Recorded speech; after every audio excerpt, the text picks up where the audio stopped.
Good evening. Welcome to South Asia Newsline. I'm Limpim Vishum. Here are the top stories we are tracking for you on Tuesday, the 23rd of June.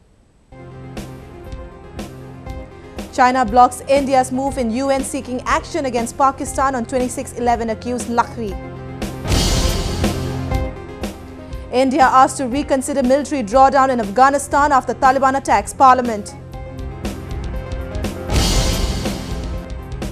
And acute heat wave continues in Pakistan as death toll touches 600. And now for all the details. India has asked the international community to reconsider pulling out troops from Afghanistan amid worsening security situation there. Taliban militants stormed the Afghan parliament building on Monday, injuring over 30 civilians. Permanent representative of India to the United Nations, Ashok Kumar Mukherjee, has said the NATO troops need to reassess the security arrangements in Afghanistan. Given the critical phase that the political transition has entered and the deteriorating security situation, we feel there is a strong case for the international community to take a fresh look at the manner in which the drawdown of the international military presence in Afghanistan is being planned out, Mukherjee said at the UN Security Council on Monday. The Indian diplomat also cited the latest report on Afghanistan by Secretary General Ban Ki-moon, which stated that armed clashes have increased by 45% compared to 2014 and 71% of the violence has been concentrated in the southern, southeastern and eastern regions. The Taliban militants launched a brazen attack on the Afghan parliament building on Monday, storming the lower house. The gun battle with the Afghan forces lasted for 2 hours and ended with the killing of all the attackers. India's ambassador to Afghanistan, Amar Singh, confirmed that none of its citizens were injured as the attack did not seem to target Indian interests. The assault on the high-profile target in downtown Kabul has raised fresh questions about security in Afghanistan. The UN Afghan envoy to Afghanistan at the Security Council added that no progress would be made towards peace unless the Afghan government and the Taliban met directly to try and broker an end to the conflict. While the government has repeatedly stated its readiness to engage in direct talks with the Taliban, what is still missing is a clear indication from the Taliban that they are ready to engage directly with the government. Without this direct engagement, no meaningful progress towards peace will be possible. The Taliban is slowly gaining grounds in various districts of northern and southern Afghanistan. After 3 days of continuous fighting, the militants seized control of key districts of Chahar-Dara and Dasht-e-Archi in northern Kunduz by Monday. A military operation was underway to take back Chahar-Dara from the Taliban occupation. The Afghan military has reportedly retaken control of a number of villages in the district, but clashes still continue between the forces and insurgents. The southern province of Helmand has in the past weeks also seen a surge in Taliban attacks with an attempt to gain territories there. The NATO-led coalition, which had 140,000 troops formally, ended its operations in Afghanistan in December last year, leaving about 12,000 troops behind in a non-combat role to advise and train the Afghan military in an operation named Resolute Support Mission. Pakistan's Supreme Court cannot strike down the newly established military courts in the country and it has no jurisdiction over it, the government informed the Apex Court. The government's response came in a number of petitions challenging the 21st Amendment of the Pakistan Constitution, which paved way for the military courts. The Attorney General also informed the Apex Court that it could not declare constitutional amendment null and void as the Parliament's decision is supreme.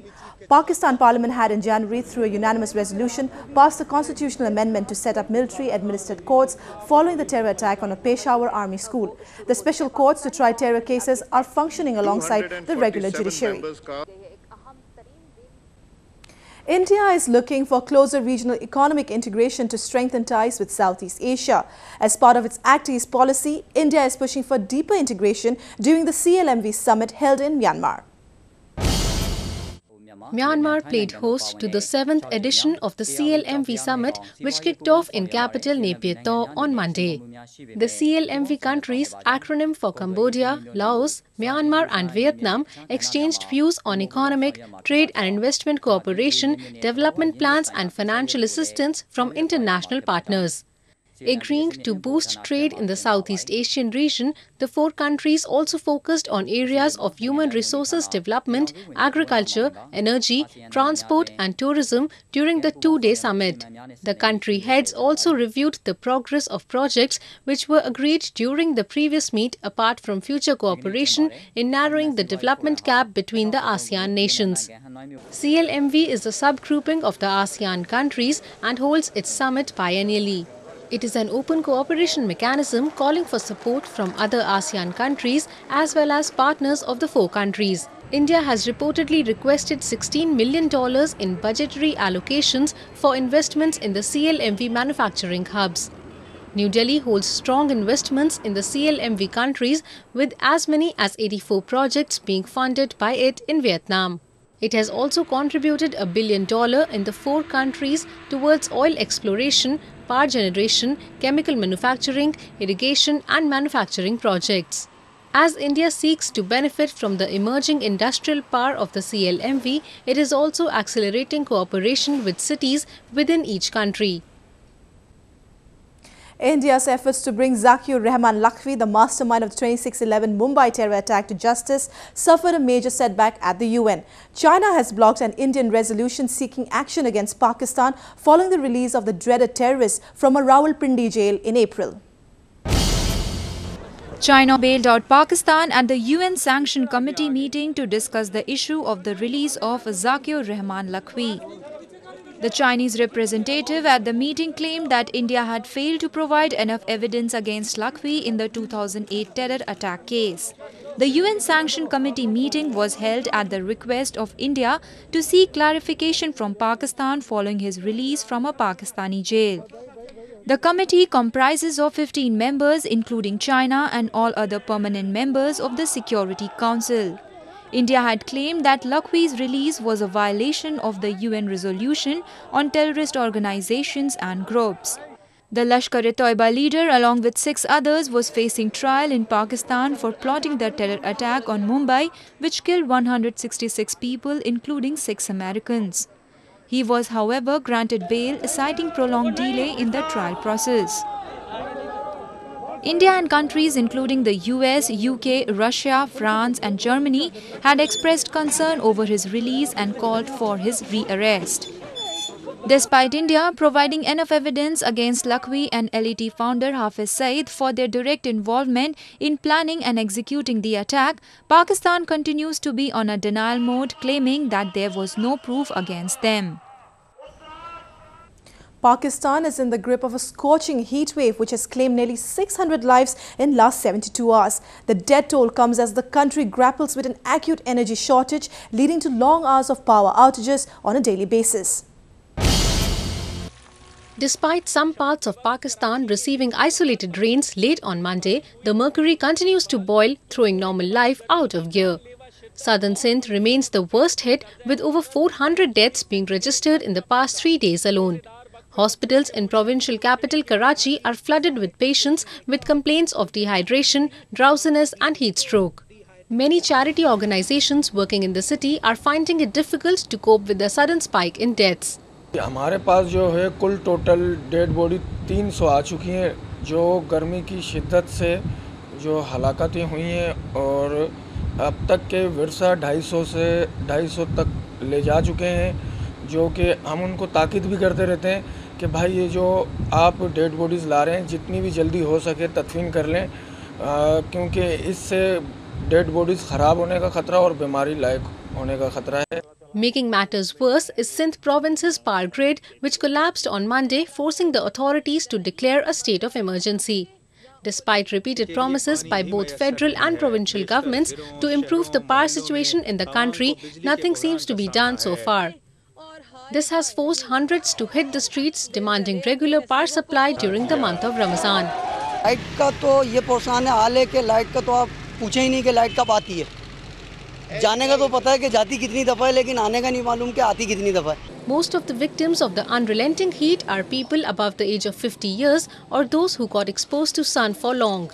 Many of them were also the ones observing the dawn to dusk fast as part of the Islamic holy month of Ramadan. According to weather officials, the heat wave which began over the weekend is expected to continue for a couple of days until monsoon hits the country. The United Nations have urged Pakistan to reconsider deadline to repatriate unregistered Afghan refugees. United Nations High Commission for Refugees Chief Antonio Guterres, who is on a 3-day visit to Pakistan, met the top political leadership in Islamabad to discuss the issue. Stressing on a viable roadmap for the return of the migrants, Guterres urged Pakistan to reconsider the deadline set by Islamabad to accommodate asylum seekers in the country.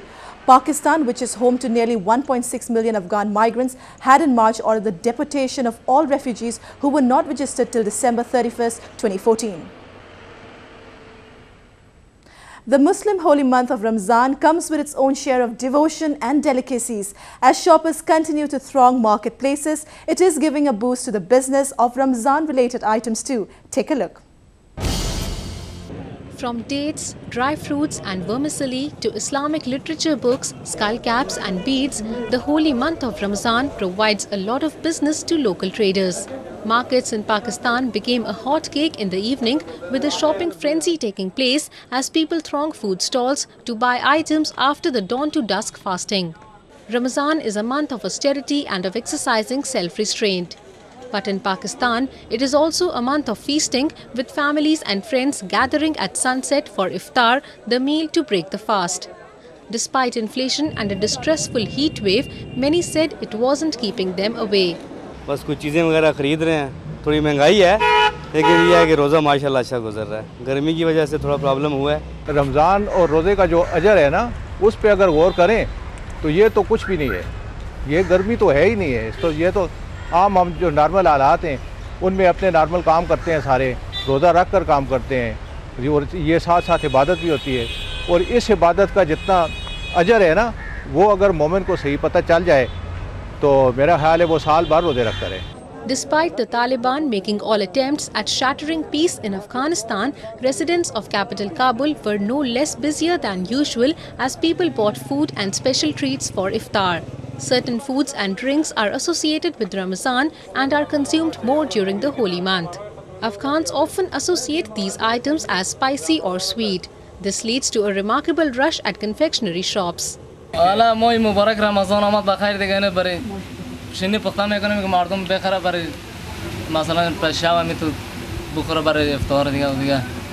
Ramadan is the 9th and the holiest month in the Islamic calendar, and its fasting is one of the 5 pillars of Islam. According to belief, observing Ramadan secures an individual a place in heaven and also brings them face to face with the Almighty on the Day of Judgment. Well, that's the way it was in South Asia this evening. Before we conclude the top stories once again. China blocks India's move in UN seeking action against Pakistan on 26/11 accused lakhvi. India asked to reconsider military drawdown in Afghanistan after Taliban attacks parliament. And acute heat wave continues in Pakistan as death toll touches 600.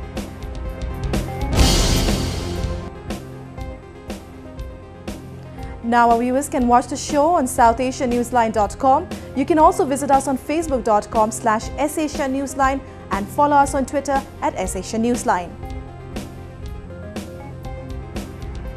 That's all in tonight's edition. We will see you same time tomorrow. Good night.